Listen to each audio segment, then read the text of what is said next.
तो दोस्तों आज हम बात करने वाले हैं जुजुत्सु काइसेन के बारे में, जो one of the best anime series है। तो दोस्तों मैं आपको बता दूं कि ये काफी बड़ी वीडियो होने वाली है, तो आप इस वीडियो को आराम से बैठ के एंजॉय करना। अगर आप इस चैनल पर न्यू है तो इस चैनल को सब्सक्राइब करके बेल आइकॉन ऑल पर कर देना, ताकि आपको ऐसी ही इंटरेस्टिंग वीडियोस की नोटिफिकेशन मिलती रहे। तो दोस्तों अब बिना देर के चलते हैं सीधा वीडियो की तरफ। दोस्तों मैं आपको बता दूं कि इस सीरीज में कुल 24 एपिसोड्स हैं। एपिसोड 1 की शुरुआत होती है और हम इतादोरी यूजी को देख पाते हैं, जो कि इस सीरीज का मेन कैरेक्टर है, जो कि जेल में बंद होता है। और वहीं पे हम गोजो सातोरू को भी देख पाते हैं, जहाँ पे गोजो यूजी से पूछ रहा होता है कि आखिर वो इस समय क्या है, सुकुना या फिर यूजी। जिसपे यूजी उसे बोलता है कि फुशिगुरो कहाँ पर है, मगर गोजो उसे बताता है कि इस समय उसे खुद की फिक्र करनी चाहिए, ना कि फुशिगुरो की। अब गाइस, यूजी को इस जेल में क्यों बंद किया गया था, इसे जानने के लिए हमें समय में थोड़ा पीछे जाना होगा।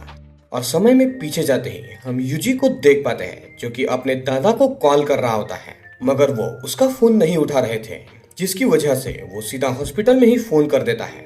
जिसके बाद एक नर्स यूजी के दादाजी को उसका कॉल देती है। अब ये सुनते ही यूजी के दादाजी उस पे काफी गुस्सा करते हैं और उसे अपने क्लब पे ही ध्यान रखने के लिए कहते हैं, और वो गुस्सा करके फोन को काट देते हैं। इसके बाद हम फुशिगुरो को देख पाते हैं, जो कि किसी कर्स्ड चीज को ढूंढ रहा होता है। अब गाइस, फुशिगुरो जो था वो जुजुत्सु सॉर्सरर था। अब जुजुत्सु सॉर्सरर क्या होता है, इसके बारे में भी हमें आगे ही पता चलेगा। अब काफी ढूंढने के बाद भी वो थक हार के गोजो को कॉल करता है और उसे बोलता है कि उसे वो कर्स्ड चीज नहीं मिल रही, जिसपे गोजो उसे बताता है कि किसी भी हाल में उसे वो कर्स्ड चीज ढूंढनी ही पड़ेगी। वही दूसरी तरफ हम यूजी को देख पाते हैं, जो कि क्लब के मेंबर्स के साथ मजे कर रहा होता है, जो कि एक ऑकल्ट क्लब था। तभी वहां पे क्लब का लीडर आता है, जो कि यूजी को बताता है कि वो इस क्लब का मेंबर नहीं है। ये सुन के यूजी को काफी दुख होता है और वो क्लब कोच के पास जाता है, जहाँ पे उसे पता चलता है कि क्लब के कोच ने ही उसका नाम किसी और क्लब में डाल दिया था। इसके बाद हम यूजी और उसके कोच के बीच में एक मैच को देख पाते हैं, जहाँ पे यूजी अपने कोच को बड़े ही आसानी से हरा देता है। दरअसल बात ये थी गाइस कि यूजी एक पावरफुल बंदा था, जो कि बचपन से ही फाइट्स में काफी अच्छा था और उसमें बचपन से ही सुपर ह्यूमन स्ट्रेंथ थी। अब कोच को हराने के बाद उसे वापस से उसके क्लब में रख लिया जाता है। अब जैसे ही शाम होती है, यूजी अपने दोस्तों को बताता है कि उसे अपने दादाजी से मिलने जाना है, जो कि हॉस्पिटल में एडमिट है। और ये जो सारे इंसिडेंट थे, फुशिगुरो वहां पर खड़ा होकर देख रहा था। दरअसल गाइस, फुशिगुरो जिस कर्स्ड चीज को ढूंढ रहा था वो यूजी के ही स्कूल में रखी हुई थी, जो कि उस स्कूल से कहीं पे गायब हो गई थी। अब फुशिगुरो जो है वो इतादोरी यूजी को नोटिस कर रहा था, और जैसे ही इतादोरी यूजी फुशिगुरो के साइड से गुजरता है, फुशिगुरो को एक कर्स्ड वाइब यूजी के बैक से आती है, जिसके बाद वो यूजी का पीछा करने लगता है। इधर यूजी अपने दादाजी के पास आ जाता है, जहाँ पे वो यूजी से अभी भी गुस्सा होते हैं। तभी यूजी के दादाजी उसे समझाते हैं कि उसे अपने जिंदगी में जरूरतमंद लोगों की हमेशा मदद करनी चाहिए, और वो इतना स्ट्रांग जरूर है कि वो मरते हुए लोगों को बचा सकता है। और तो और उसके दादाजी उसे ये भी बोलते हैं कि तुम्हारी मौत मेरी तरह ऐसे ही किसी हॉस्पिटल में नहीं होगी, बल्कि तुम पब्लिक के सामने एज ए हीरो मरोगे। और ये कहने के तुरंत बाद ही यूजी के दादाजी अपने आखिरी सांस लेते हैं और उनकी मौत हो जाती है। अब इधर यूजी अपने दादाजी के बॉडी को उस हॉस्पिटल से बाहर निकलवाता है। तभी फुशिगुरो उसके पास आता है और उसे एक तस्वीर दिखाता है और यूजी से पूछता है कि क्या इस कर्स्ड ऑब्जेक्ट को तुमने लिया है। जिसे देख के यूजी उसे बोलता है कि ये चीज उसे स्कूल में मिली थी और उसने उस चीज को अपने ऑकल्ट क्लब के मेंबर्स को दे दिया, बिकॉज उसे इस चीज में से थोड़ी सी अलग वाइब आ रही थी और उसे लग रहा था कि ये ऑकल्ट क्लब में काम आएगा। अल्सो यूजी जो है वो फुशिगुरो को उसका बॉक्स भी देता है, जिसके अंदर वो कर्स्ड चीज रखी हुई थी। अब जैसे ही यूजी फुशिगुरो को वो बॉक्स देता है, वो बॉक्स अंदर से पूरी तरीके से खाली था। जिसके बाद फुशिगुरो उसके अंदर की चीज के बारे में पूछता है। तब यूजी उसे बताता है कि वो उसके दोस्तों के पास है। अब ये सुन के फुशिगुरो तुरंत ही यूजी के दोस्तों को बचाने के लिए स्कूल की तरफ भागने लगता है। असल में गाइस, वो जो एक कर्स्ड ऑब्जेक्ट था, अगर वो कर्स्ड ऑब्जेक्ट किसी ने खा लिया तो किसी भी व्यक्ति या फिर किसी भी मॉन्स्टर के अंदर की कर्स्ड पावर जो थी वो बढ़ सकती थी, और इसीलिए उस कर्स्ड ऑब्जेक्ट के पीछे कई सारे डीमंस या फिर बोल सकते हैं कई सारे क्रिएचर्स पड़े हुए थे। और वो जो कर्स्ड ऑब्जेक्ट था वो अभी यूजी के दोस्तों के पास था, यानी कि यूजी के दोस्तों के पास जो कर्स्ड ऑब्जेक्ट है उन्हें खाने के लिए बहुत सारे डीमंस या फिर बोला जाए तो बहुत सारे कर्स्ड आने वाले थे, जिसकी वजह से उनकी जान को काफी खतरा था। अब हम स्कूल के सीन को देख पाते हैं जहाँ पे इतादोरी यूजी के जो दोस्त है वो उस कर्स्ड फिंगर को खोल रहे होते हैं और तभी उनके ऊपर एक कर्स हमला कर देता है। इधर फुशिगुरो स्कूल पहुंच के यूजी के दोस्तों को बचाने के लिए अंदर जाता है और यूजी को बोलता है कि तुम बाहर ही रुको वरना तुम्हारी भी जान को खतरा हो सकता है। अब जैसे ही फुशिगुरो अंदर जाता है बाहर यूजी को उसके दादाजी ने कहे हुए आखिरी शब्द याद आते हैं कि तुम्हें हमेशा मरते हुए लोगों की मदद करनी चाहिए और तुम इतने स्ट्रांग जरूर हो कि तुम किसी भी मरते हुए व्यक्ति को बचा सकते हो। अब हम स्कूल के अंदर की सीन को देख पाते हैं जहाँ पे फुशिगुरो अपने अंदर की कर्स्ड एनर्जी को यूज करके दो कर्स्ड स्पिरिट को समन करता है जो कि डॉग्स थे जो एविल कर्स्ड स्पिरिट्स को खाते थे और फुशिगुरो एविल स्पिरिट से लड़ते हुए यूजी के दोस्तों को बचाने की कोशिश करने लगता है। और उसी समय में इतादोरी यूजी भी स्कूल के अंदर एंट्री लेता है और कर्स्ड स्पिरिट से लड़ने लगता है और उन्हें काफी तेजी से पंच मारता है जिसके चलते जो कर्स्ड स्पिरिट थे जिन्होंने उसके दोस्तों को पकड़ के रखा हुआ था वो उन दोस्तों को छोड़ देते हैं और यूजी अपने दोस्तों को बचा लेता है। और जैसे ही यूजी के दोस्त बचते हैं फुशिगुरो के जो डॉग्स थे जो कर्स्ड स्पिरिट थे वो एविल कर्स्ड स्पिरिट्स को खा लेते हैं और मार देते हैं। और गाइस इसी के साथ साथ बोला जाए तो वो फाइट में जीत चुके थे। अब फुशिगुरो जो है वो यूजी को थैंक्स कहता है कि उसकी हेल्प करने के लिए। ऑल्सो यूजी के हाथ में वो कर्स्ड फिंगर था जिस फिंगर को वो फुशिगुरो के हाथ में देने ही वाला था कि तभी एक और काफी पावरफुल एविल कर्स्ड स्पिरिट आती है जो इन दोनों पे हमला कर देती है। और तो और वो इतनी पावरफुल थी कि वो फुशिगुरो को आराम से हरा देती है। अब जैसे ही वो एविल कर्स्ड स्पिरिट जो है वो यूजी को खाने लगती है बिकॉज यूजी के हाथ में वो कर्स्ड ऑब्जेक्ट था तो यूजी को याद आता है कि उसे फुशिगुरो ने बताया था कि अगर इस कर्स्ड ऑब्जेक्ट को खाया जाए तो किसी भी व्यक्ति या किसी भी मॉन्स्टर के अंदर की कर्स्ड एनर्जी बढ़ जाती है। तो इतादोरी यूजी यहाँ पर एक डिसीजन लेता है और वो उस कर्स्ड एनर्जी को उस एविल को देने के बजाय खुद ही खा लेता है जिसके चलते वो काफी ज्यादा पावरफुल बन जाता है और एक एविल स्पिरिट में तब्दील हो जाता है जिस कर्स्ड का नाम था सुकुना। अब जैसे ही सुकुना यूजी के बॉडी को टेक ओवर करता है वो एक ही झटके में उस एविल स्पिरिट को मार देता है। अब गाइस फुशिगुरो जख्मी हालत में बैठ के ये सब कुछ देख रहा था और फुशिगुरो बोलता है कि उनके जुजुत्सु सॉर्सरर रूल के अनुसार अगर कोई भी व्यक्ति किसी भी कर्स्ड ऑब्जेक्ट को खा लेता है तो उसे मौत की सजा सुनाई जाती है जिसके चलते अब उसे तुम्हें भी मारना होगा। और गाइस इसी के साथ साथ जुजुत्सु काइसेन का एपिसोड 1 यहाँ पर एंड होता है। एपिसोड 2 की शुरुआत होती है और हम फुशिगुरो को देख पाते हैं जो कि यूजी को मारने की पूरी तैयारी कर चुका था क्योंकि काइसेन लॉ के अनुसार जो भी इन कर्स्ड चीजों को अपने अंदर समा लेता है उसे मार दिया जाएगा।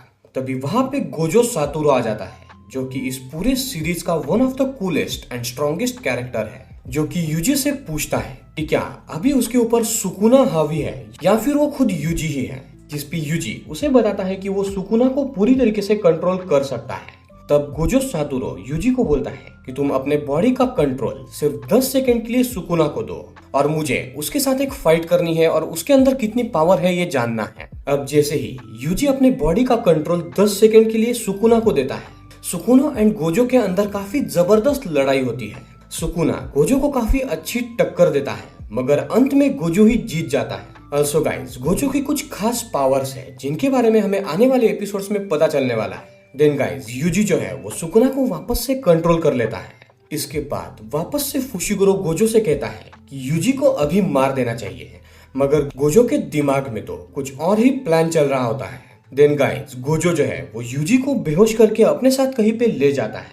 देन हम वापस से प्रेजेंट में आ जाते हैं जहाँ पे गोजो यूजी को उस जेल में बैठ के समझा रहा होता है कि क्यों उसे मौत की सजा नहीं सुनाई गई और वो आगे बोलता है कि अब ना जाने कब कोई ऐसा शख्स उन्हें मिलेगा जो कि इन कर्स्ड फिंगर्स की शक्तियों को सह सकेगा बिकॉज ये जो सुकुना है वो सबसे पावरफुल कर्स्ड माना जाता है और किंग ऑफ कर्स्ड माना जाता है जिसके टोटल 20 फिंगर्स होते हैं यानी कि 20 फिंगर्स और उसके एक फिंगर को तुमने निगल लिया है और तुम उसे कंट्रोल भी कर सकते हो। तो उसने और उसके सीनियर्स ने ऐसा डिसाइड किया है कि तुम्हें सुकुना की 20 फिंगर्स खिलाई जाएंगी और अगर तुम उसे कंट्रोल कर पाए तो तुम्हें मौत की सजा सुनाई नहीं जाएगी और अगर तुमने उन फिंगर्स को खाने से मना किया तो तुम्हें अभी मार दिया जाएगा। तो तुम डिसाइड करो कि तुम्हें अभी मरना है या सुकुना के फिंगर्स खा के मरना है। देन सीन चेंज होता है और हम यूजी को देख पाते हैं जो कि अपने दोस्तों से मिलने के लिए गया था जिनके ऊपर उस रात स्कूल में हमला हुआ था। यूजी के दोस्त उसे कल रात हुए हमले के बारे में बताते हैं मगर यूजी उन्हें कहता है कि इसे एक बुरा सपना सोच के भूल जाओ और ज्यादा चिंता मत करना, सब कुछ ठीक हो जाएगा। देन वो अपने दादाजी के बॉडियों को जलाने के लिए ले जाता है। वहीं पे उसे अगेन गोजो मिल जाता है। देन गोजो के पास एक और सुकुना की फिंगर थी जो वो यूजी को देता है और उसे खाने के लिए कहता है। अब जैसे ही यूजी सेकंड फिंगर को भी खाता है, सुकुना उसके ऊपर हावी होने की काफी कोशिश करता है मगर नहीं कर पाता और यूजी अपने विल पावर के दम पे वापस से सुकुना से जीत जाता है। तभी वहाँ पर फुशिगुरो भी आ जाता है जो कि यूजी को बताता है कि वो लोग टोक्यो जा रहे हैं और तो और उसे भी एक जुजुत्सु सॉर्सरर बनना पड़ेगा ठीक उसी की तरह, और टोक्यो में जाके उनके स्कूल में उसकी ट्रेनिंग करवाई जाएगी। देन गोजो यूजी को लेके जुजुत्सु टेम्पल जा पहुंचता है जहाँ पे वो यूजी को इस टेम्पल के प्रिंसिपल के बारे में बताता है जिसकी मर्जी के बिना उसका एडमिशन यहाँ पे नहीं हो पाएगा। और तो भी यूजी के अंदर का सुकुना गोजो को बताता है कि वही सुपीरियर है, और तो और जब वो यूजी के बॉडी को पूरी तरीके से कंट्रोल करेगा तब उनके बीच में एक फाइट होगी and Sukuna versus Gojo fight में सुकुना ही जीतेगा और गोजो को मार देगा। ये सुन के गोजो को काफी खुशी होती है और वो उसे बताता है कि इससे बढ़िया क्या होगा कि उसकी मौत सुकुना के हाथों होगी। देन वो दोनों उस प्रिंसिपल को मिलने के लिए जाते हैं जो कि टेम्पल के अंदर बैठा हुआ था और वो कुछ डॉल्स को लेकर बैठा हुआ था। अब प्रिंसिपल जो है वो यूजी की टेस्ट लेता है और वो उसे पूछता है कि तुम्हें जुजुत्सु सॉर्सरर क्यों बनना है। तो यूजी बोलता है कि उसके दादाजी की ये आखिरी इच्छा थी कि वो लोगों की मदद करे और उनकी जान बचाए। अब जैसे ही प्रिंसिपल ये बात सुनता है वो काफी गुस्सा हो जाता है और उसके पास जो एक पपेट डॉल थी उसके अंदर वो कर्स्ड एनर्जी डाल के उस डॉल से यूजी को काफी पीटता है कि तुम्हें जुजुत्सु सॉर्सरर सिर्फ इसलिए बनना है क्योंकि ये तुम्हारी दादाजी की आखिरी इच्छा थी, तो तुम ये नहीं कर पाओगे। मैं तुम्हें तब तक मारता रहूंगा जब तक तुम इसका सही जवाब नहीं दोगे। अब यूजी काफी सोचता है और वो बोलता है कि सुकुना जो काफी पावरफुल कर्स्ड स्पिरिट है उसे सिर्फ वही कंट्रोल कर सकता है। वो चाहे तो यहाँ से जा भी सकता है और आराम से अपने सुकून की जिंदगी जी भी सकता है, बट वो ऐसा नहीं करेगा क्योंकि जब वो घर पे बैठ के न्यूज सुनेगा कि किसी कर्स्ड स्पिरिट ने किसी व्यक्ति को मार दिया तो वो अपने आप को माफ नहीं कर पाएगा बिकॉज वो दिल से लोगों की मदद करना चाहता है। अब ये आंसर सुन के प्रिंसिपल सेटिस्फाई हो जाता है और यूजी की एडमिशन जुजुत्सु टेम्पल में हो जाती है। देन गोजो यूजी को उसका रूम दिखाता है जो कि फुशिगुरो के कमरे के ठीक बगल में होता है। देन गोजो जो है वो फुशिगुरो और यूजी को बोलता है कि तुम दोनों के साथ साथ एक और तीसरी व्यक्ति भी है जो कि तुम लोगों के साथ यहाँ पे ट्रेनिंग करेगी और उस व्यक्ति को अब हमें लेने के लिए जाना पड़ेगा। और गाइज एपिसोड 2 के अंत में हम उस थर्ड स्टूडेंट को देख पाते हैं जो कि एक लड़की थी। अब इस लड़के का क्या नाम है इसके बारे में तो हमें थर्ड एपिसोड में ही पता चलेगा। और इसी के साथ साथ गाइज एपिसोड 2 भी यहाँ पर एंड हो जाता है। अब एपिसोड 3 की शुरुआत होती है और हम उसे तीसरे स्टूडेंट को देख पाते हैं जिसका नाम नोबारा होता है। यूजी और फुशिगुरो नोबारा को देख के काफी शॉक हो जाते हैं कि तीसरी व्यक्ति एक लड़की है। जिसके बाद गोजो उन सभी को लेके एक पूरी खंडर बिल्डिंग के पास ले जाता है जिसके पीछे एक कब्रिस्तान होता है। अब गाइज गोजो यहाँ पर इन तीनों को इसलिए लेके आया था बिकॉज गोजो को टेस्ट लेनी थी यूजी एंड नोबारा की कि क्या वो अकेले कर्स्ड स्पिरिट से लड़ सकते हैं या नहीं। अब ये जो पुरानी वाली बिल्डिंग थी उसके अंदर कुछ कर्स्ड स्पिरिट छुपे हुए थे। अब यूजी एंड नोबारा अंदर जाते हैं और फुशिगुरो गोजो को बोलता है कि वो भी उनके साथ जाना चाहता है, बट गोजो बोलता है कि उसे इन दोनों को टेस्ट करना है। इधर नोबारा और यूजी जो है वो दोनों मिलके कर्स्ड स्पिरिट्स को अंदर ढूंढ रहे होते हैं। अब दोनों भी उस बिल्डिंग में जाते ही स्प्लिट हो जाते हैं। अब जैसे ही नोबारा ऊपर के फ्लोर पे जाती है नीचे एक कर्स्ड स्पिरिट यूजी पे हमला कर देता है, बट यूजी काफी सफाई से उस कर्स्ड स्पिरिट को मार गिराता है। इधर नोबारा को भी ऊपर के फ्लोर पे जाते ही एक डमी के अंदर एक कर्स्ड स्पिरिट छुपा हुआ दिखता है जिस कर्स्ड स्पिरिट को वो बड़े ही आसानी से अपने पावर्स का इस्तेमाल करके मार देती है जो कि एक वुडू का पावर था। अब जैसे ही नोबारा उस कर्स्ड स्पिरिट को मारती है उसे कुछ बॉक्सेस के पीछे एक बच्चा छुपा हुआ दिखता है जो कि डरा हुआ था और उसने इन कर्स्ड स्पिरिट्स को भी देख लिया था। अब जैसे ही नोबारा उसके पास जाने लगती है तभी वहाँ पे एक और कर्स्ड स्पिरिट आ जाता है जो कि थोड़ा सा पावरफुल था और वो उस बच्चे को एज ए हॉस्टेज यूज करता है और नोबारा को अपने हथियार नीचे गिराने पे मजबूर कर देता है। अब जैसे ही नोबारा अपने हथियार नीचे गिराती है फिर भी वो जो कर्स्ड स्पिरिट था वो उस बच्चे को नहीं छोड़ता और वो उसे मारने ही वाला होता है कि तभी पीछे से दीवार को एक मुक्के से तोड़ के यूजी अंदर आता है। और गाइज आपको तो पता ही है कि यूजी के पास बचपन से ही सुपर ह्यूमन स्ट्रेंथ थी। अब जैसे ही यूजी दीवार तोड़ के अंदर आता है वो अपने चाकू के जरिए उस कर्स्ड स्पिरिट का हाथ काट देता है। अब वो कर्स्ड स्पिरिट डर के मारे उस घर से बाहर भागने लगता है, बट नोबारा जो है वो यूजी को बोलती है कि उस कर्स्ड स्पिरिट का हाथ मेरे पास दो, और जैसे ही यूजी उसके पास उसका हाथ देता है, नोबारा अपनी कर्स्ड एनर्जी का यूज करके वुडू मेथड के साथ साथ उस कर्स्ड स्पिरिट को मार देती है। और इसी के साथ साथ गाइस वो जो बिल्डिंग थी वो कर्स्ड स्पिरिट से मुक्त हो जाती है, और तो और गोजो उन दोनों को टेस्ट में पास कर देता है। अब ये सब लोग मिलके उस बच्चे को उसके घर पे छोड़ देते हैं, और गोजो जो है वो यूजी एंड नोबारा को टेस्ट पास करने के लिए उनको डिनर पार्टी ऑफर करता है, और सब कुछ सही चल रहा था। But guys at the end of the episode हमें एक सीन दिखाया जाता है जो कि एक 2 मंजिला बिल्डिंग का था। उस बिल्डिंग के अंदर कुछ वर्कर्स काम कर रहे थे, और तभी वहां पर एक हाई लेवल का कर्स्ड स्पिरिट आ जाता है, और इसी के साथ साथ गाइस एपिसोड 3 यहाँ पर एंड हो जाता है। अब गाइस ये जो आने वाला एपिसोड है वो काफी खतरनाक एंड इंटरेस्टिंग होने वाला है, तो वीडियो को कंटिन्यू देखते रहना। एपिसोड 4 की शुरुआत होती है जहाँ पे हमें वही बिल्डिंग दिखाई जाती है जहाँ पे उस स्पेशल ग्रेड कर्स ने हमला किया था।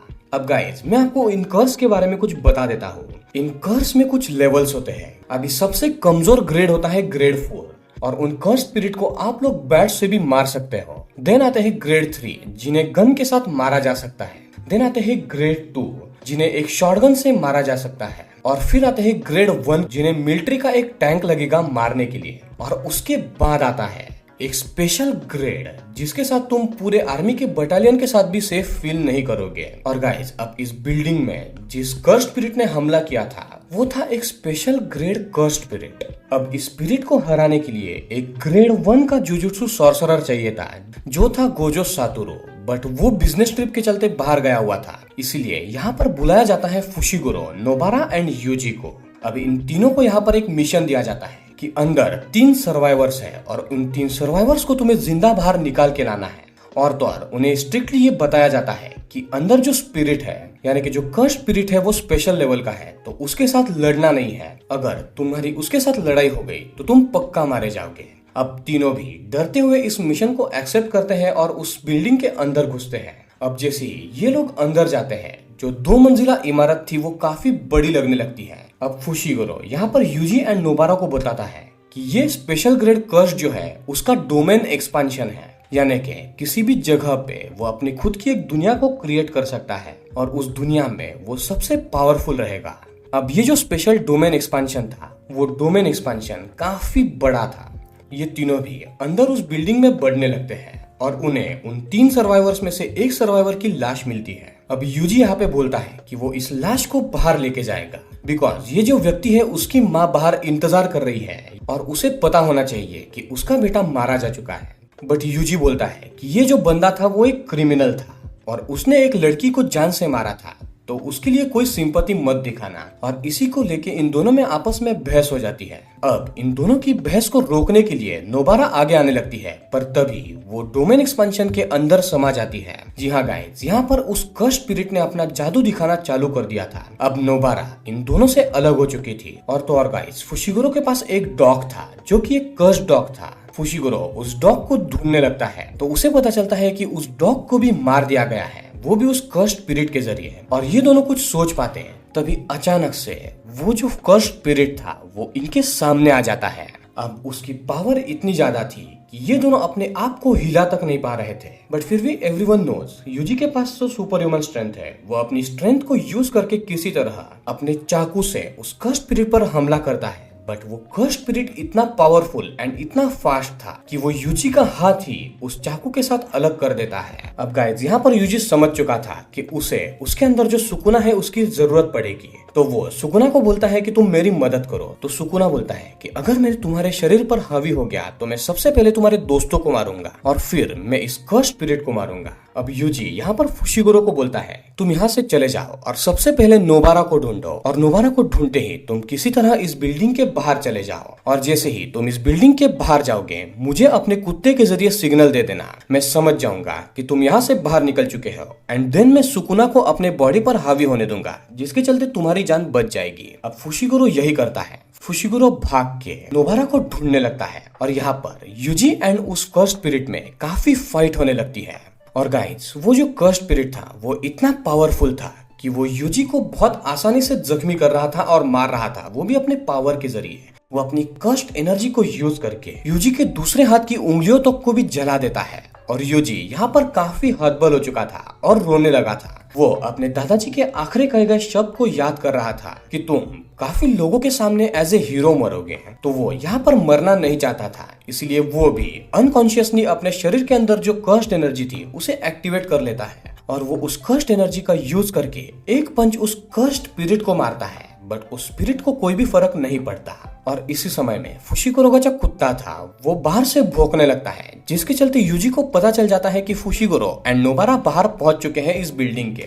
तो वो तुरंत ही सुकुना को अपनी बॉडी दे देता है कंट्रोल करने के लिए और जैसे ही सुकुना टेक ओवर करता है, वो जो कर्स्ड स्पिरिट था जो इतना पावरफुल था वो अचानक से डरने लगता है, because Sukuna was king of cursed spirits. अब सुकुना बोलता है कि तुम मुझे फॉलो करो, मुझे तुम्हें नहीं मारना, मुझे इन बच्चों को मारना है, तो हम बाहर जाके उन बच्चों को मारेंगे। पर वो कर्स्ड स्पिरिट एक गलती कर देता है, वो कर्स्ड स्पिरिट सुकुना पर हमला कर देता है, जिसके चलते सुकुना अपने पावर्स के जरिए उस कर्स्ड स्पिरिट को मारता है। और तो और जब वो अपनी पावर्स को यूज कर रहा था, वो यूजी के बॉडी को भी हील कर देता है, जो कि उसका हाथ कटा हुआ था और तो और उसकी उंगलियां जो छीली हुई थी, सब कुछ हील हो जाता है। अब बहुत फाइट के बाद सुकुना बड़े ही आसानी से अपने डोमेन एक्सपेंशन का यूज करके, जो कि इस कर्स्ड स्पिरिट से भी काफी ज्यादा पावरफुल एंड कूल था, उस डोमेन एक्सपेंशन का यूज करके उस कर्स्ड स्पिरिट की जान ले लेता है। और तो और गाइस, हमें यहाँ पर एक और सीक्रेट पता चलता है कि वो जो स्पेशल ग्रेड का कर्स्ड स्पिरिट था उसने भी सुकुना की एक फिंगर को खा लिया था, जिसके चलते वो इतना पावरफुल बना था। अब सुकुना जो है वो उस कर्स्ड स्पिरिट के अंदर जो उसकी उंगली रखी हुई थी उसको वापस से ले लेता है, जिसके चलते ये जो कर्स्ड स्पिरिट इस बिल्डिंग में छुपा हुआ था उसकी मौत हो जाती है। अब सुकुना जो है वो अपनी कर्स्ड उंगली को यूजी के जेब में रख देता है और वो यूजी को बोलता है कि काम हो गया है, मैंने उस कर्स्ड स्पिरिट को मार दिया है, तो तुम वापस से शिफ्ट हो जाओ और मेरे से कंट्रोल ले लो। अब जैसे ही वो ये बोलता है, यूजी अपने बॉडी को टेक ओवर करने की कोशिश करता है, बट वो नहीं कर पाता। और गाइस, यहाँ पर सुकुना समझ चुका था कि यूजी अपने बॉडी को वापस से कंट्रोल नहीं कर पा रहा, यानी कि ये बॉडी अब उसकी है, और वो एक काफी एविल स्माइल देता है। और इसी के साथ साथ गाइस, एपिसोड 4 भी यहाँ पर एंड हो जाता है। एपिसोड 5 की शुरुआत होती है और हम देखते हैं कि यूजी वापस से अपने शरीर पे काबू नहीं कर पा रहा होता है, मतलब कि सुकुना ने यूजी के शरीर पे पूरी तरीके से कब्जा कर लिया था। जिसके बाद वो बाहर आता है, जहाँ पे फुशिगोरो उसका इंतजार कर रहा था। फुशिगोरो सुकुना को देख के थोड़ा सा डर जाता है। सुकुना फुशिगोरो को बताता है कि ये एक ना एक दिन तो होना ही था, यूजी ने बिना किसी डील के उससे उसकी शक्तियां ली है, इसीलिए अब वो वापस से उसके शरीर में शिफ्ट नहीं हो पा रहा। देन सुकुना जो है वो यूजी का दिल उसके शरीर से निकाल देता है और फुशिगोरो को बताता है कि वो तो एक कर्स्ड स्पिरिट है, तो उसे किसी भी दिल की जरूरत नहीं है, और अगर अब यूजी ने अपने शरीर में वापस से शिफ्ट किया तो वो बिना दिल के नहीं रह सकता और वो तुरंत ही मर जाएगा। देन फुशिगोरो एंड सुकुना आपस में लड़ना शुरू कर देते हैं। फुशिगोरो सुकुना के सामने बिल्कुल भी नहीं टिक पाता है, जिस वजह से वो बुरी तरीके से घायल हो जाता है। उसी बीच फुशिगोरो भी अपने शक्तियों का यूज करना शुरू कर देता है, मगर वो शक्तियां सुकुना के सामने कुछ भी नहीं थी। तभी फुशिगोरो को लगता है कि यूजी उसे कभी भी नहीं मार सकता, बिकॉज वो उसका दोस्त है, और इसीलिए फुशिगोरो जो है वो अपने आप को सुकुना के सामने सरेंडर कर देता है। और जैसे ही फुशिगोरो सुकुना के सामने सरेंडर करता है, सुकुना यूजी में वापस से बदल जाता है, यानी कि गाइस यूजी अब वापस आ चुका था। अब यूजी वापस तो आ गया था, बट उसके शरीर में दिल ना होने की वजह से इतादोरी यूजी की वहीं पे मौत हो जाती है। जिसके बाद फुशिगोरो उसे तुरंत वापस से टेम्पल में ले जाता है।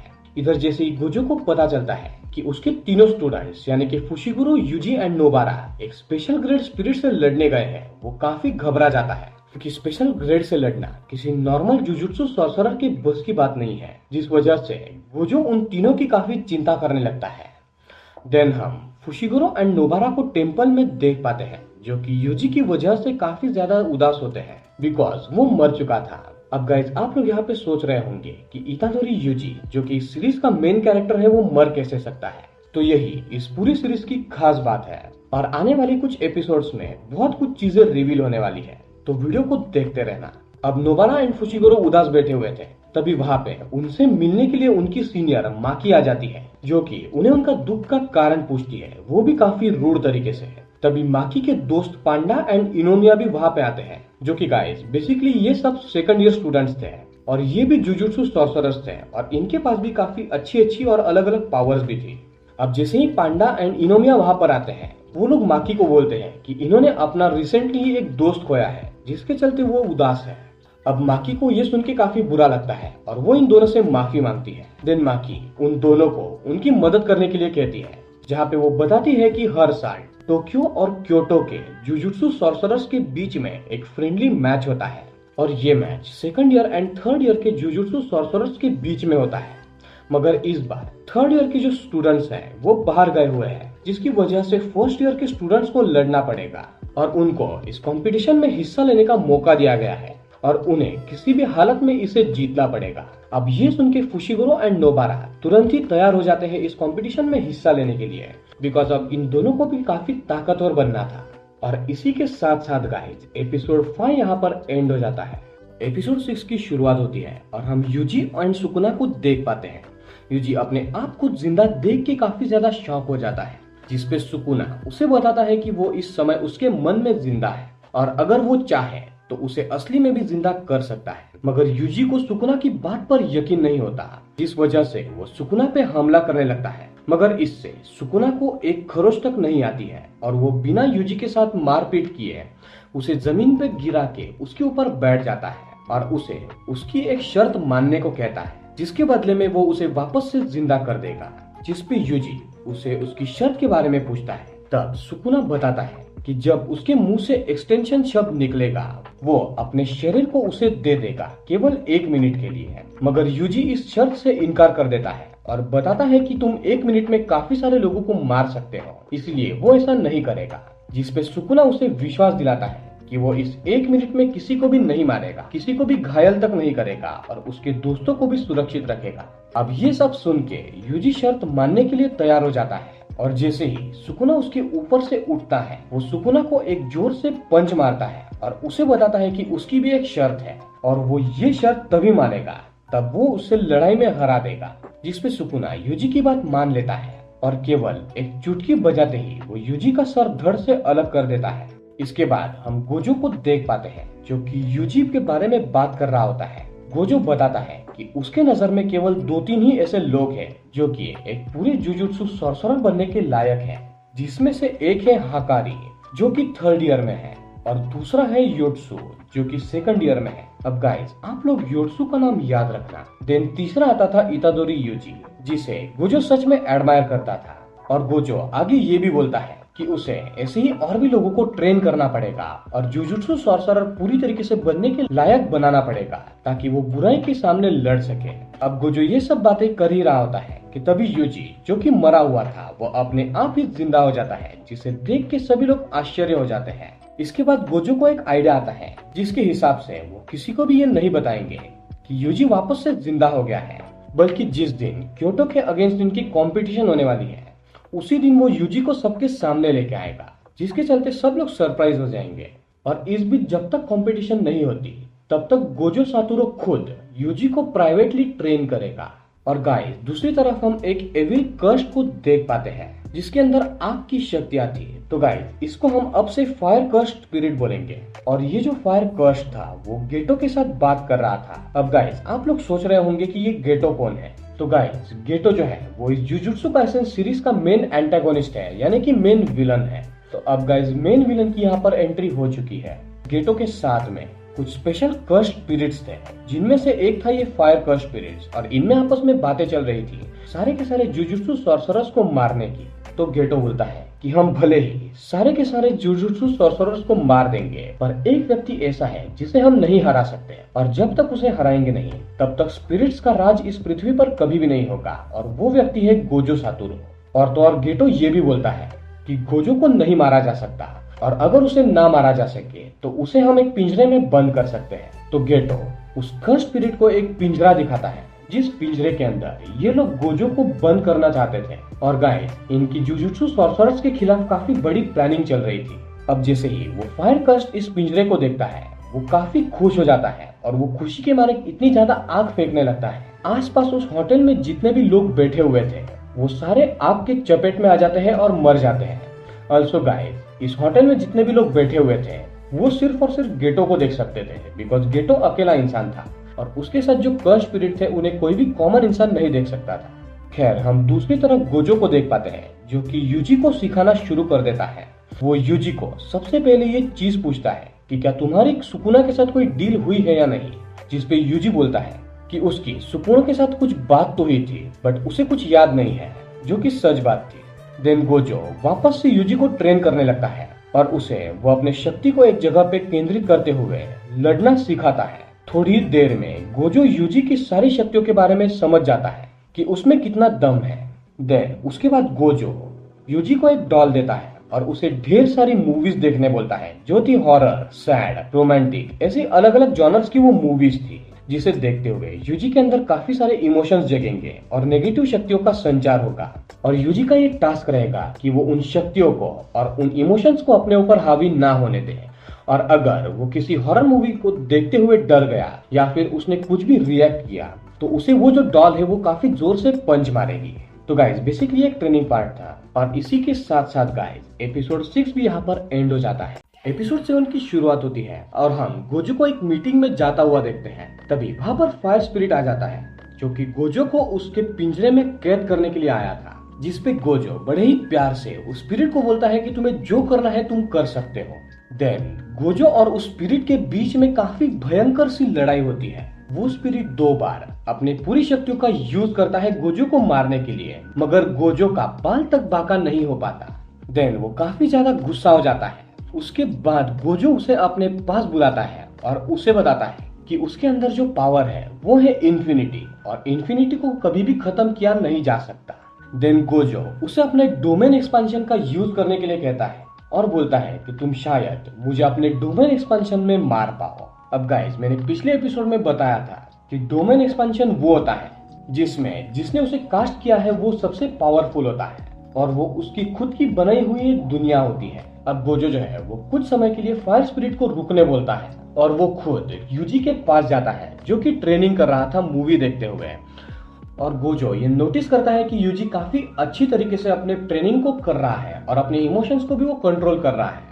तो गोजो जो है वो यूजी को उठा के उसी बैटलफील्ड में लेके आता है और यूजी को बोलता है कि ये बैटल तुम्हें देखना होगा, जिससे तुम्हें आगे काफी कुछ सीखने मिलेगा। और जैसे ही गोजो वापस आता है, वो जो फायर स्पिरिट था वो अपने डोमेन एक्सपेंशन को स्टार्ट कर देता है, जिसके चलते वो एक अलग से लावा के दुनिया में चले जाते हैं। अब गोजो जो है वो इस डोमेन एक्सपेंशन के बारे में यूजी को समझाने लगता है। वो बोलता है कि पिछले कर्स स्पिरिट से जब तुम लड़े थे उसका भी एक डोमेन एक्सपेंशन था, बट वो जो डोमेन एक्सपेंशन था वो काफी वीक था, बट ये जो डोमेन एक्सपेंशन है वो उस पिछले वाले डोमेन एक्सपेंशन से काफी ज्यादा ताकतवर है। और ये जो स्पेशल कर्स स्पिरिट है वो भी पिछले वाले से बहुत ज्यादा ताकतवर है, जो कि बात भी कर सकता है।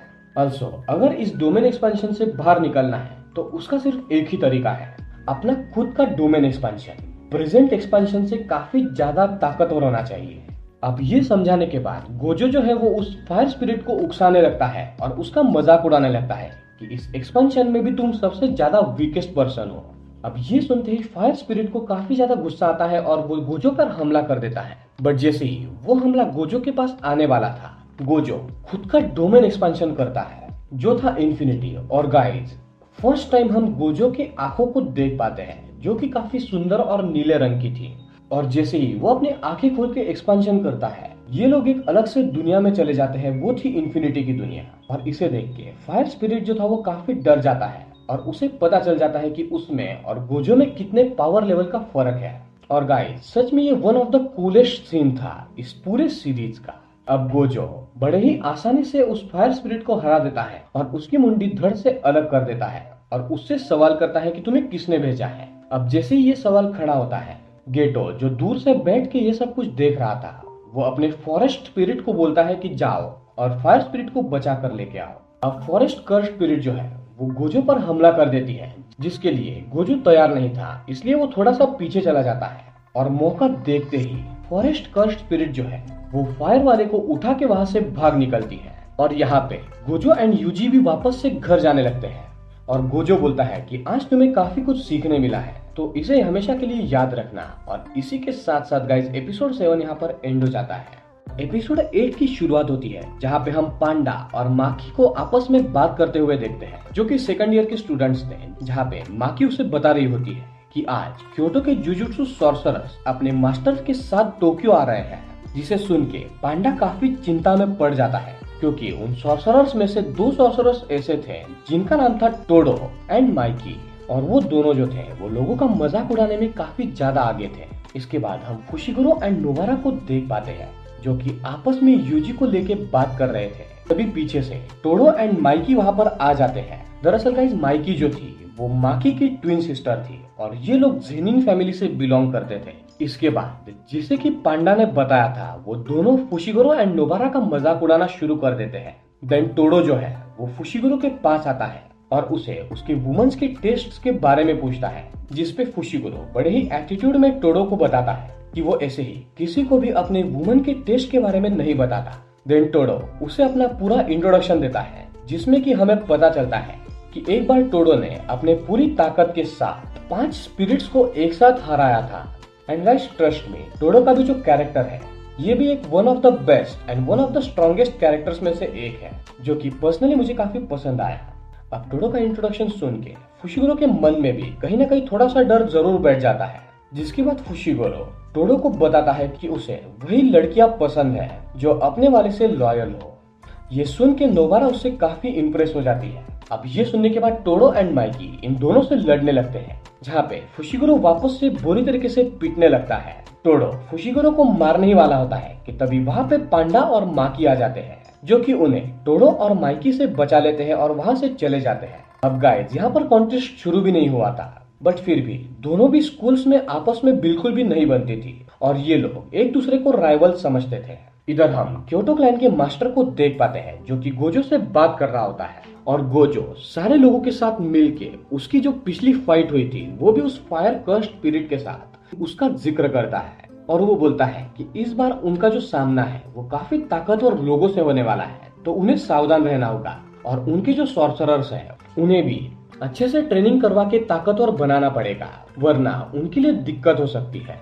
और गाइस इसी के साथ साथ एपिसोड 8 भी यहाँ पर एंड हो जाता है। एपिसोड 9 की शुरुआत होती है और हम एक नए शख्स को देख पाते हैं जिसका नाम होता है जुनपे। जुनपे काफी ज्यादा परेशान होता है क्योंकि अभी अभी 4 लोगों ने उसे बड़ी ही बुरी तरीके से मारा था।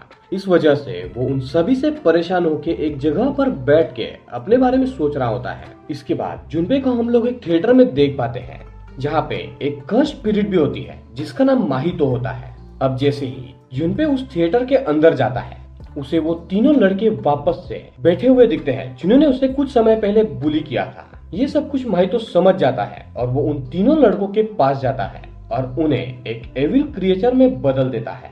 अब गाइस इस माहितो की जो कर्स्ड एनर्जी थी वो इतनी एविल थी कि वो किसी भी इंसान के सोल के शेप को भी चेंज कर सकती थी। अब माहितो जो है वो उन तीनों को मार के वहां से जाने लगता है। अब ये सब कुछ जुनपे बैठा देख रहा था और वो माहितो का पीछा करने लगता है और उससे पूछता है कि उसने ये कैसे किया, जिसपे माहितो उसे बताता है कि उसके अंदर कुछ ऐसी शक्तियां हैं जिसके चलते वो इंसानों के सोल की शेप को चेंज कर सकता है। जिसके बाद जुनपे उसे रिक्वेस्ट करता है कि क्या वो ये शक्तियां उसे भी सिखा सकता है। इसके बाद हम यूजी और गोजो को एक और बंदे के साथ देखते हैं जिस बंदे का नाम था नानामी। गाइस असल में नानामी जो है वो गोजो का एक जूनियर था और ये भी काफी कूल कैरेक्टर है। अब गाइस यहाँ पे यूजी एंड नानामी को एक मिशन पे जाना था, जो मिशन था सिनेमा थिएटर में मिले 3 लड़के जो अजीब से क्रिएचर की तरह दिख रहे थे। अब गाइस ये वही केस है जिसको हमने एपिसोड के स्टार्ट में देखा था। अब यूजी एंड नानामी उस थिएटर में जा पहुंचते हैं जहाँ पर उन बॉडीज को देख के उन्हें थोड़ा शॉक लगता है। देन नानामी यूजी को एक ट्रिक सिखाता है कि कैसे वो अपने कर्स्ड एनर्जी को यूज करके जो कर्स्ड स्पिरिट है उनके पैरों के निशानों को ट्रेस कर सकते हैं कि वो किस डायरेक्शन में गए हैं। और इस ट्रिक को सीख के यूजी को काफी अच्छा लगता है। देन ये लोग उस कर्स्ड स्पिरिट के निशानों का पीछा करते हुए उस थिएटर के छत पे जा पहुंचते हैं जहाँ पर बारिश हो रही थी, जिसके चलते उन स्पिरिट्स के ट्रेसेस तो मिट गए थे बट वहाँ पर उन्हें ऊपर 2 स्पिरिट्स मिल जाते हैं। और यहाँ पे नानामी उन स्पिरिट से लड़ते हुए अपनी कर्स्ड एनर्जी के बारे में बताता है कि उसकी कर्स्ड एनर्जी किसी भी अपोनेंट के अंदर के वीक पॉइंट को नोटिस कर सकती है और वो किसी भी अपोनेंट को 7 पार्ट्स में डिवाइड करके उन 7 पार्ट्स में से एक सबसे वीकेस्ट पॉइंट पे वार करता है, जिसके चलते सामने वाला अपोनेंट कितना भी ज्यादा पावरफुल क्यों ना हो, उसके फेटल ऑर्गन पर वार करते ही वो कमजोर हो जाता है। अब गाइस यूजी एंड नानामी अपनी अपनी पावर्स को यूज करके थिएटर के ऊपर जो 2 स्पिरिट्स थे उनसे तो लड़ लेते हैं और उन दोनों को मार देते हैं। बट कुछ देर बाद उन्हें पता चलता है कि उन दो कर्स स्पिरिट्स में से एक जो कर्स स्पिरिट थी उसके हाथ में घड़ी है। और यहाँ पे नानामी को डाउट होता है कि ये असल में कोई कर्स स्पिरिट नहीं बल्कि इंसान थे जिन्हें कर्स स्पिरिट में तब्दील किया गया था। और ये कंफर्म करने के लिए उन दोनों स्पिरिट्स की बॉडीज को लैब में ले जाया जाता है और डॉक्टर भी ये कंफर्म करती है कि ये दोनों असल में पहले इंसान थे। अब यूजी को काफी बुरा लगता है कि उसके चलते दो लोगों की मौत हो गई। अब डॉक्टर यूजी को बोलती है कि चिंता मत करो, इन दोनों को तुमने नहीं मारा, इन दोनों को एक ऐसे कर्स स्पिरिट ने मारा है जो सोल के शेप को चेंज कर सकती है और उसी के शॉक के चलते ये दोनों अटैक से मरे हैं, ना कि तुम्हारे मारने से। वही दूसरी तरफ हम माहितो को देख पाते हैं जो कि एक कर्स्ड एनर्जी थी, वो भी एक स्पेशल ग्रेड। और जुनपे जो है वो माहितो से उसके बारे में पूछ रहा था और सारे डिटेल्स ले रहा था कि कर्स्ड स्पिरिट्स असल में क्या होते हैं। और तो और जुनपे जो है वो ये टेक्निक भी सीखना चाहता था और माहितो उसे ये सिखाने के लिए मान जाता है। और गाइस इसी के साथ साथ एपिसोड 9 यहाँ पर एंड हो जाता है। एपिसोड 10 की शुरुआत होती है जहाँ पे हम जुनपे के पास्ट को देख पाते हैं, जहाँ पे हम उन्हीं तीन लोगों को जुनपे के क्लब रूम में आता हुआ देखते हैं और वो तीनों उसे बोलते हैं कि ये क्लब रूम जो है वो अब से हमारा है, तो तुम यहाँ से चले जाओ। बट जुनपे बोलता है कि ये रूम उनके लिए अलॉट हुई है तो हम यहाँ से नहीं जा सकते। जुनपे और उसके दोस्त उन तीनों को काफी समझाने की कोशिश करते हैं बट ये तीनों नहीं मानते और रूम में तोड़फोड़ करने लगते हैं। देन जुनपे नोटिस करता है कि जुनपे की एक फेवरेट मूवी थी जिसकी सीढ़ी एक बंदे के पैर के नीचे है, तो जुनपे उसे पैर हटाने को कहता है बट वो बंदा पैर नहीं हटाता, तो जुनपे उससे लड़ लेता है। अब जैसे ही इनमें आपस में लड़ाई होती है, जुनपे के जो दोस्त थे वो डर के मारे वहां से भाग जाते हैं और जुनपे अकेला पड़ जाता है, जिसके चलते उसे काफी मार खानी पड़ती है। देन हम वापस से कहानी को प्रेजेंट में आता हुआ देखते हैं जहाँ पे माहितो जुनपे को अपनी सोल के बारे में बता रहा था और तो और वो उसे अपनी कर्स टेक्निक के बारे में भी बता रहा था। अल्सो माहितो ने कुछ इंसानों को अपने पास रखा हुआ था। उसने एक इंसान की सोल को इतना छोटा कर दिया था जिसे कि वो पॉकेट में भी रख सकता है और तो और एक इंसान को उसने इतना बड़ा कर दिया था जो एक बिल्डिंग में भी ना बैठे। अब माहितो से बात करके जुनपे वहां से चला जाता है। देन हम यूजी एंड इचिजी को देख पाते हैं। अब गाइस ये जो इचिजी है ये बेसिकली जुजुत्सु सॉर्सरर्स का असिस्टेंट है जिसे हम सीरीज की शुरुआत से ही देखते आ रहे हैं। अब यूजी एंड इचिजी जुनपे का पीछा करने लगते हैं और इन दोनों के पास सबसे वीक वाले कर्स स्पिरिट्स थे और ये लोग ये जानना चाहते थे कि क्या जुनपे इन कर्स स्पिरिट्स को देख सकता है या नहीं, बिकॉज नानामी ने उन्हें ये मिशन दिया था कि जुनपे पे नजर रखो। बिकॉज नानामी कहता है कि सिनेमा में जो 3 लड़के मरे थे उस समय जुनपे भी वहीं पर मौजूद था जिसे बाद में भागते हुए देखा गया है। तो नानामी को शक था कि या तो जुनपे ही है जिसने उन तीनों लड़कों को मारा या फिर जुनपे का कोई कर्स स्पिरिट दोस्त होगा जिसने ये किया है। अब जैसे ही इतादोरी यूजी छोटा सा कर्स स्पिरिट जुनपे के सामने लाता है, जुनपे उसे देख सकता था, जिसके चलते ये तो साफ हो गया था कि जुनपे कर्स स्पिरिट्स को देख सकता है। अल्सो अब यूजी जो है वो जुनपे के साथ दोस्ती करने लगता है। वही दूसरी तरफ हम नानामी को देख पाते हैं जो कि माहितो को ट्रेस कर चुका था और उसके बेस पर वो जा पहुंचता है और इनमें आपस में काफी लड़ाई होने लगती है। अब नानामी जो था वो अपनी पावर को यूज करके माहितो के एकदम फेटल ऑर्गन पे वार करता है, जिसके चलते उसका हाथ तो टूट जाता है। But again as we all know कि माहितो के पास सोल के शेप को चेंज करने की शक्ति थी, तो वो वापस से अपने सोल को हील कर लेता है, जिसके चलते उसकी बॉडी भी हील हो जाती है। अब इन दोनों में काफी भयानक फाइट होती है और गाइस इसका एनिमेशन काफी सही है जिसे देख के आप सभी लोगों को काफी मजा आ जाएगा। अब बहुत कोशिश करने के बाद भी नानामी को सक्सेस नहीं मिल रही थी, तो नानामी जो है वो थोड़ा सा सीरियस हो जाता है और वो कर्स्ड एनर्जी को यूज करने लगता है, जिसे वो शुरुआत से यूज करना अवॉइड कर रहा था। और तो और गाइस अब नानामी जो है वो अपने ब्लेड के ऊपर जो पट्टियां लगी हुई थी, जो कई सारे लेयर्स में बंधी हुई थी, उन्हें भी निकालने वाला था।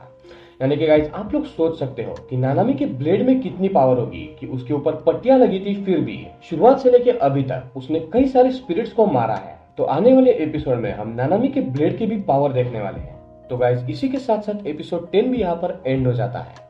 एपिसोड 11 की शुरुआत में नानामी माहितो को बताता है कि उसकी वजह से वो आज लेट हो गया है, इस वजह से अब वो उसको मार कर ही यहाँ से जाएगा। जिसके बाद नानामी माहितो पे अपनी शक्तियों से हमला करना शुरू कर देता है और उसी में वो माहितो का एक पैर भी काट देता है, जिससे कि माहितो के सोल तक को भी ठेस पहुंच जाती है। ये इतना पावरफुल वार था। जिसके बाद नानामी उसे उसी हालत में छोड़ के वहां से चला जाता है। अब गाइस नानामी एक इंटरेस्टिंग कैरेक्टर है जो कि एक ऑफिस गाय था और वो 10 to 6 ही काम करता था, जिसके चलते जैसे ही 6 बजते हैं नानामी उसको वैसे ही छोड़ के वहां से चला जाता है और बोलता है कि मेरा काम यहाँ पे खत्म हो चुका है। इधर दूसरी तरफ यूजी जो है वो जुनपे से उसकी स्पिरिट्स को देखने की शक्तियों के बारे में पूछता है, जिसपे जुनपे उसे बताता है कि ये उससे अभी अभी पता चला है कि वो भी स्पिरिट्स को देख सकता है। अब ये सुन के यूजी को जुनपे पे शक नहीं होता, जिसके बाद वो जुनपे को उसके हॉबीज के बारे में पूछने लगता है और यहाँ पे दोनों की कॉमन हॉबीज होती है जो थी मूवीज देखना। जिसके बाद वो लोग अलग अलग मूवीज के बारे में बात कर रहे होते हैं।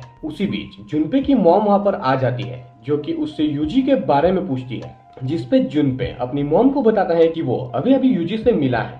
जिसके बाद जुनपे की मॉम यूजी को रात में खाने के लिए इनवाइट करती है और इसीलिए यूजी जुनपे के घर पे जा पहुंचता है। अब जैसे ही ये बात इचिजी को पता चलती है वो थोड़ा सा घबरा जाता है, क्योंकि नानामी ने केवल उसे जुनपे पे नजर रखने के लिए कहा था, मगर यूजी तो उससे दोस्ती कर रहा था। इधर हम गेटो को देख पाते हैं जो कि माहितो से मिलने के लिए उसके पास जाता है। वहाँ माहितो वापस से पहले जैसा अब हो चुका था, बट गाइस ये पहली बार था कि किसी ने माहितो के सोल तक को भी ठेस पहुंचाई थी, वो भी इतने सफाई से। दूसरी तरफ नानामी इचिजी को बताता है कि अभी माहितो एक नया एविल स्पिरिट बना है और अगर उसे अभी नहीं मारा गया तो माहितो में इतना पोटेंशियल है तो वो आगे जाके एक लेजेंड लेवल का स्पिरिट बन जाएगा। इधर जुनपे के घर से यूजी जा चुका होता है और जुनपे भी अपने कमरे में सो रहा होता है। तभी हम जुनपे की माँ को देखते हैं जिनके पास में सुकुना की एक उंगली रखी होती है। अब गाइस सुकुना की उंगली जुनपे की मॉम के पास किसने रखी, इसके बारे में तो हमें आगे पता चल ही जाएगा। अब वो समझ नहीं पाती कि ये क्या चीज है और इतने में एक एविल स्पिरिट आके उन्हें खा लेता है उसी उंगली के साथ साथ। अब जैसे ही ये बात जुनपे को पता चलती है वो गुस्से में पागल हो जाता है। तभी वहां पर माहितो आता है एंड उसके साथ में गेटो भी था, जो कि जुनपे के कान भरने लगते हैं और उसे उसके आसपास के लोगों के बारे में भड़काने लगते हैं। जिसके बाद हम जुनपे के स्कूल को देखते हैं जहाँ पे हम उसी लड़के को देख पाते हैं जिसने जुनपे की सीढ़ी के ऊपर पैर रखा हुआ था और उस लड़के को अब अवार्ड मिल रहा था। तभी वहां पे जुनपे बड़े ही गुस्से में आता है और वो उस लड़के को पूछता है कि क्या तुमने मेरे मॉम के पास सुकुना की उंगली रखी थी, जो कि एक कर्स्ड ऑब्जेक्ट था। इससे पहले कि वो लड़का कुछ कह पाता है जुनपे उसे मारने लगता है। इधर माहितो जो है वो स्कूल के ऊपर एक एविल बैरियर बनाने लगता है जिसकी वजह से कोई भी इस स्कूल से बाहर नहीं जा सकता। और तभी हम वहाँ पे यूजी को देख पाते हैं जो कि जुनपे को रोकने के लिए वहाँ पर आ जाता है। और इसी के साथ साथ गाइज एपिसोड 11 भी यहाँ पर एंड हो जाता है। अब गाइज एपिसोड 12 की शुरुआत होती है और हमें यहाँ पे पता चलता है कि सुकुना की उंगली को जुनपे के मॉम के पास किसी और ने नहीं बल्कि माहितो ने ही रखा हुआ था और माहितो जुनपे का सिर्फ इस्तेमाल कर रहा था। दूसरी तरफ हम नानामी को यूजी के पास कॉल करता हुआ देखते हैं, जहाँ पे यूजी नानामी को बताता है कि वो स्कूल में है जहाँ पे जुनपे कुछ लोगों के ऊपर हमला कर रहा है और तो और वो उस बैरियर को भी देख सकता है जो कि माहितो बनाने की कोशिश कर रहा है। अब जैसे ही नानामी बैरियर के बारे में सुनता है वो तुरंत ही यूजी को वहां से निकल जाने के लिए कहता है, क्योंकि उस गार्ड को सिर्फ लेवल 1 के जुजुत्सु सॉर्सरर्स ही पार कर सकते हैं। मगर यूजी वहां से जाने से मना कर देता है और फोन को कट कर देता है। इसके बाद हम यूजी को देख पाते हैं जो कि जुनपे को बेवजह उस लड़के को मारने से मना करता है, मगर जुनपे उसकी बात नहीं सुनता और वो यूजी पे हमला करने लगता है। इसके बाद दोनों के बीच में लड़ाई शुरू हो जाती है। तभी हम देखते हैं कि माहितो ने जुनपे को कुछ शक्तियां सिखाई है जिसकी मदद से वो कुछ स्पिरिट्स को कंट्रोल कर रहा है। जिसके बाद यूजी उस स्पिरिट से लड़ने लगता है और तभी उसे गोजो की बात याद आती है जहाँ पे वो उसे बता रहा था कि अगर कभी भी उसका ऐसे अपोनेंट से सामना हुआ जो कि किसी स्पिरिट्स को तुम्हारे पास छोड़ रहा है तो उस स्पिरिट से लड़ने के बजाय तुम उस पर्सन से लड़ो जो कि उसे कंट्रोल कर रहा है। जिसके बाद यूजी जुनपे पे हमला कर देता है, जिसके चलते एक पंच खाते ही जुनपे वहां पर हार मान जाता है। इसके बाद यूजी जुनपे को समझाता है और उसे जुजुत्सु टेम्पल चलने को कहता है जहाँ पे वो अच्छे टीचर्स के अंडर सीख सकता है और वहाँ रह के वो पता भी कर सकता है कि किसने उसके घर में सुकुना की उंगली को रखा था जिसकी वजह से उसकी मॉम की मौत हुई। अब यूजी जुनपे को ये सब कुछ समझा ही रहा होता है कि तभी वहाँ पे माहितो आ जाता है, जिसे देख के यूजी जुनपे को भागने के लिए कहता है, मगर जुनपे भागने की बजाय माहितो के पास जाके खड़ा हो जाता है। अभी भी जुनपे को लग रहा था कि माहितो उसका दोस्त है। इसके बाद माहितो जुनपे को भी एक एविल स्पिरिट में कन्वर्ट कर देता है। ये देख के यूजी को माहितो के ऊपर काफी ज्यादा गुस्सा आता है और वो सुकुना को उसकी मदद करने को कहता है। यूजी सुकुना को इस मदद के बदले में कुछ भी देने के लिए तैयार होता है, फिर भी सुकुना यूजी की मदद नहीं करता और तो और वो माहितो के साथ मिलके हंसने लगता है, क्योंकि वो दोनों भी कर्स्ड स्पिरिट थे जो इंसानों की मदद नहीं करते। दिन माहितो और यूजी के बीच में लड़ाई शुरू हो जाती है। अब लड़ाई में जो है माहितो अपने सारी शक्तियों का यूज करने लगता है और उसी कारण से माहितो एक बार तो सुकुना को भी छू लेता है, जिससे सुकुना को काफी ज्यादा गुस्सा आता है। और तो और सुकुना यूजी के बॉडी के अंदर जो उसका वर्ल्ड था उसके अंदर माहितो को समन करता है, और तो और वो उसे बोलता है कि अपने लिमिट में रहो, तुम्हें पता नहीं है कि मैं कौन हूँ। देन सुकुना जो है वो माहितो को समझाता है कि वो दोनों दोस्त नहीं है, और अगर अगली बार उसने वापस से उसे छूना चाहा तो वो उसे छोड़ेगा नहीं। तभी वहाँ पे नानामी भी आ जाता है, जो कि यूजी को माहितो से लड़ते हुए देखता है। तभी उसकी नजर माहितो के नाक पे जाती है जहाँ से खून आ रहा था। तभी नानामी को एक आइडिया आता है, जिसके हिसाब से वो सबसे पहले माहितो का एक वीक स्पॉट ढूंढेगा और उस वीक स्पॉट के बारे में यूजी को बता के वो यूजी से माहितो पर हमला करवाएगा, जिसके चलते यूजी की सोल को ठेस पहुंचेगी और वो मारा जाएगा। और गाइस, इसी के साथ साथ जुजुत्सु काइसेन का एपिसोड 12 भी यहाँ पर एंड हो जाता है।